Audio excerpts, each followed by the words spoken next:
এদিকে নিমতলীর অগ্নিকাণ্ডের ঘটনায় তদন্ত কমিটির 17 দফা সুপারিশ বাস্তবায়নে সরকারের ব্যর্থতা কেন বেআইনি ঘোষণা করা হবে না তা জানতে চেয়ে রুল জারি করেছেন হাইকোর্ট।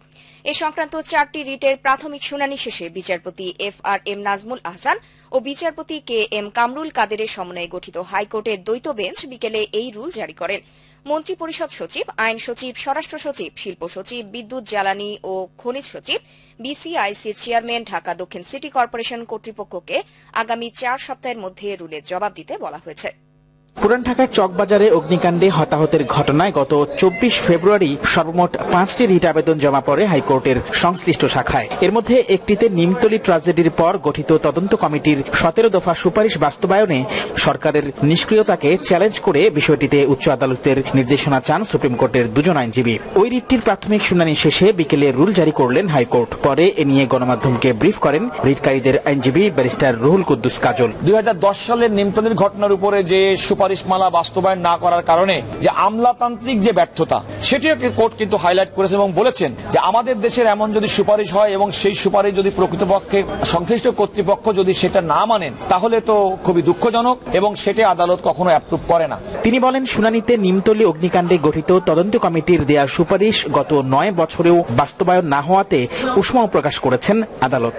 যে নিমতলীর ঘটনার উপর 2010 সালে গঠিত তদন্ত কমিটি এবং সেই তদন্ত কমিটি কর্তৃক প্রণীত 17 দফা সুপারিশমালা কেন সংশ্লিষ্ট কর্তৃপক্ষ বাস্তবায়ন করেননি এবং বাস্তবায়ন না করার কারণে আজকে চকবাজারে মর্মান্তিক দুর্ঘটনা এবং এতগুলো মৃত্যুর ঘটনা ঘটল। এদিকে দুর্যোগ মন্ত্রণালয় যেন ক্ষতিগ্রস্তদের পরিবারকে 5 লাখ টাকা করে ক্ষতিপূরণ দেয়, শুনানিতে এমন অন্তর্বর্তীকালীন আদেশ দিতে চেয়েছিলেন হাইকোর্ট। তবে সেটি না করে আপাতত আদালতের এই মনোভাব সরকারকে জানানোর কথা বলেন অ্যাটর্নি জেনারেল মাহবুবে আলম। পরে আদালতে দেয়া বক্তব্য সম্পর্কে তিনি যেমনটি বলছিলেন, ওনারা বলেছেন প্রত্যেক ব্যক্তিকে 5 লাখ করে টাকা দেওয়ার জন্য। আদালত থেকে এরকম নির্দেশ দিলে পরবর্তী অন্যান্য ব্যাপারে নানা রকম অসুবিধার সৃষ্টি হবে। এটা যেহেতু সরকারের একটি নৈতিক বিষয়, এটা সরকারই দেখবে। বিচারপতিরা আমাকে বলেছেন যে সরকারের গোচরে নেওয়ার জন্য যে ওনারাও চান যে এইটা ক্ষতিপূরণের পরিমাণটা বৃদ্ধি হোক।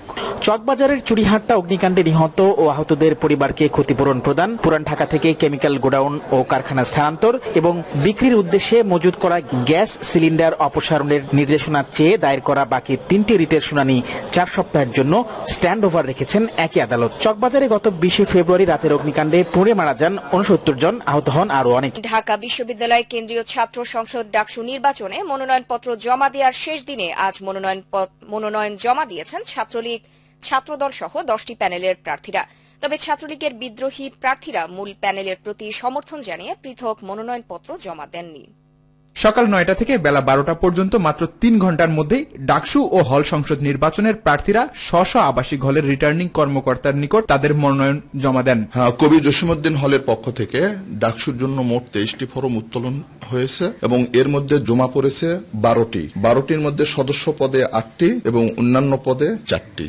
বেশ ভালো সারা সবার ভিতরেই তো আসলে এক ধরনের ফেস্টিভ মোডই একটা উদ্দীপনা, যতদিন পরে ডাকসু নির্বাচন পেয়েছে। ছাত্রলীগ, ছাত্রদল, বামজোট সহ 10টির মতো প্যানেল এবং বেশ কয়েকজন স্বতন্ত্র প্রার্থী আজ তাদের মনোনয়নপত্র জমা দেন। যদিও ছাত্রলীগ ছাড়া আর কেউই সব হলে পূর্ণাঙ্গ প্যানেল দিতে পারেনি। পরে ছাত্রদলের ভিপি মোস্তাফিজুর রহমান ও বাংলাদেশ সাধারণ ছাত্র অধিকার সংরক্ষণ পরিষদের GS প্রার্থী রাশেদ খান গণমাধ্যমকে বলেন, এখন পর্যন্ত সহাবস্থান ও নিরাপত্তা ইস্যুতে তারা সন্তুষ্ট নন।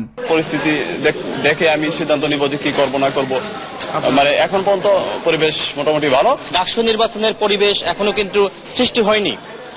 ছাত্রদের মধ্যে এখনো কিন্তু আতঙ্ক আছে, তারা এক ধরনের ভয়ের মধ্যে আছে, আসলে তারা ভোট দিতে পারবে কিনা। তবে এমন অভিযোগ নাকচ করেছেন ছাত্রলীগের ভিপি প্রার্থী রেজওয়ানুল হক শোভন। তারা যদি ক্যাম্পাসে না আসে এবং সাধারণ শিক্ষার্থীরা যদি তাদেরকে যদি সেভাবে গ্রহণ না করে, এখানে তো সহাবস্থানের বিষয় না, আমরা তো তাদেরকে বাধা দিচ্ছি না।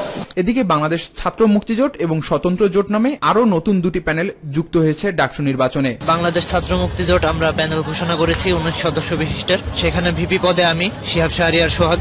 সেই রাজনৈতিক প্রেক্ষাপটটা বা রাজনৈতিক বাস্তবতাটা আমরা তৈরি করতে পারিনি। তো আমরা ছাত্র মুক্তি জোট এইটা লক্ষ্যটা নিয়ে পথ হাঁটছি, অর্থাৎ সচেতন সামাজিক শক্তির উত্থান।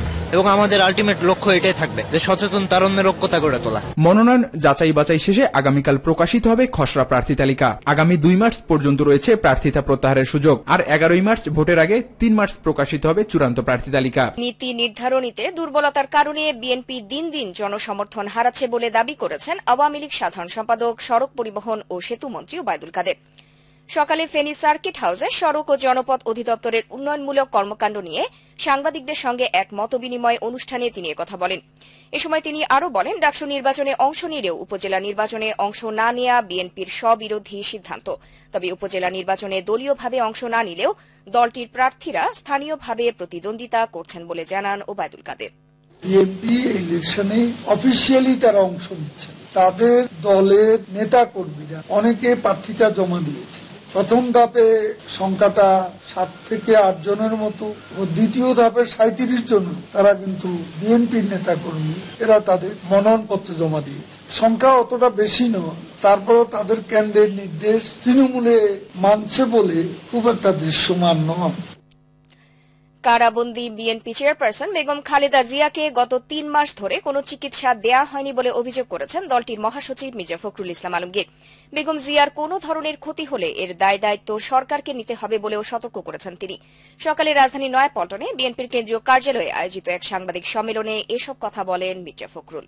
যথাসময় তার চিকিৎসা ও নিয়মিত স্বাস্থ্য পরীক্ষা না করার ফলে ওই পরিত্যক্ত কারাগারে তাকে রেখে এই চিকিৎসা না করা এবং হুইল চেয়ারে করে অসুস্থ অবস্থায় কদিন পরপরই তাকে আদালতে হাজির করে মানসিকভাবে হেনস্থা করা এই সরকারের একটি ষড়যন্ত্রের অংশ বলে দেশবাসী মনে করে। ঢাকা উত্তর ও দক্ষিণ সিটি কর্পোরেশনে বিভিন্ন পদে ভোটের প্রচার আজ মধ্যরাতে শেষ হচ্ছে। এছাড়া ভোট উপলক্ষে আজ মধ্যরাত থেকে শুক্রবার ভোর পর্যন্ত নির্বাচনী এলাকায় মোটরসাইকেলও বন্ধ থাকবে। পাশাপাশি ভোটের দিন বৃহস্পতিবার চলবে না বাস, কারসহ ইঞ্জিন চালিত যানবাহন। ভোটের দিন নির্বাচনী এলাকায় সাধারণ ছুটি ঘোষণা করা হয়েছে। বৃহস্পতিবার অনুষ্ঠেয় উত্তর সিটি কর্পোরেশনের মেয়র পদে উপনির্বাচনের পাশাপাশি এ সিটিতে নতুন যুক্ত হওয়া 18টি সাধারণ ওয়ার্ডেও কাউন্সিলর পদে নির্বাচন অনুষ্ঠিত হবে। এছাড়া এখানে 6টি সংরক্ষিত নারী আসনেও কাউন্সিলর পদে ভোট হবে। একই দিন দক্ষিণ সিটি কর্পোরেশনের সঙ্গে নতুন যুক্ত হওয়া 18টি ওয়ার্ডেও কাউন্সিলর পদে এবং 6টি সংরক্ষিত নারী আসনেও কাউন্সিলর পদে ভোট হবে। তথ্যমন্ত্রী ড হাসান মাহমুদ বলেছেন, জলবায়ু পরিবর্তন একটি বৈশ্বিক দুর্যোগ, আর এই দুর্যোগ থেকে পরিত্রাণে সরকারের করণীয় নির্ধারণে গণমাধ্যম ভূমিকা রাখতে পারে। দুপুরে সচিবালয়ে বাংলাদেশ ক্লাইমেট চেঞ্জ সাংবাদিক ফোরামের সঙ্গে এক আলোচনা সভায় তিনি আরও বলেন, দেশের রাজনীতি নিয়ে বিএনপি ও জাতীয় ঐক্যফ্রন্ট বিদেশি কূটনীতিকদের সঙ্গে যে বৈঠক করছে তা তাদের রাজনৈতিক দেউলিয়াত্বের প্রমাণ। এদিকে বাণিজ্য মন্ত্রণালয় সম্পর্কিত সংসদীয় কমিটির সভাপতি তোফায়েল আহমেদ বলেছেন, একাদশ জাতীয় সংসদ নির্বাচনকে বিতর্কিত করতেই বিএনপি বিভিন্ন দূতাবাসে নালিশ করছে। সকালে জাতীয় প্রেস ক্লাবে এক আলোচনা সভায় তিনি এই ইলেকশনটাকে বিতর্কিত করার জন্য কালকে দেখলাম বিভিন্ন দূতাবাসের কাছে তারা কমপ্লেন করছে, এবং মূল উদ্দেশ্য হল নির্বাচনটাকে বিতর্কিত করা। 14 সালের নির্বাচনে তারা অংশগ্রহণ করে নাই, আন্তর্জাতিক বিশ্বে আমাদের নির্বাচনের স্বীকৃতি দেয় নাই।